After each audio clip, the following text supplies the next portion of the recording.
الوتد من المسلسلات المهمة جدا اللي كتبها الكاتب الكبير خيري شلبي، وأخرجه المخرج أحمد النحاس. وطبعا كانت البطولة للرائعة العظيمة الراحلة الفنانة هدى سلطان، اللي أدت شخصية الحاجة فاطمة ثعلبة بكل سطوتها، بكل جبروتها، بكل قوتها، بحنيتها أيضا كأم مصرية بسيطة. شفنا قد كده أسرة بتتعب عليهم كبيرتهم اللي هي الحاجة فاطمة ثعلبة عشان تقدر تجوزهم، عشان تقدر انها تمسك زمام العيلة، الحبل ما يفرطش منها زي ما بيقولوا، او العقدة ما يفرطش منها زي ما بيقولوا.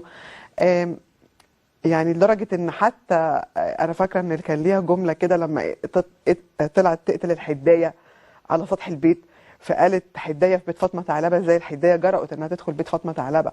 فده كان دليل على قوتها. ليه هامش دور الاب؟ علشان نشوف شخصيه فاطمه ثعلبه وقوتها وسطوتها وجبروتها، يمكن عشان توصل مسج للست المصريه ان لازم تبقي قويه، لازم تمسكي زمام الامور في ايدك، لان زي ما بيقولوا الام مدرسه. ممكن تكون فاطمه ثعلبه دي عايزه ترمز لمصر، فاهمني؟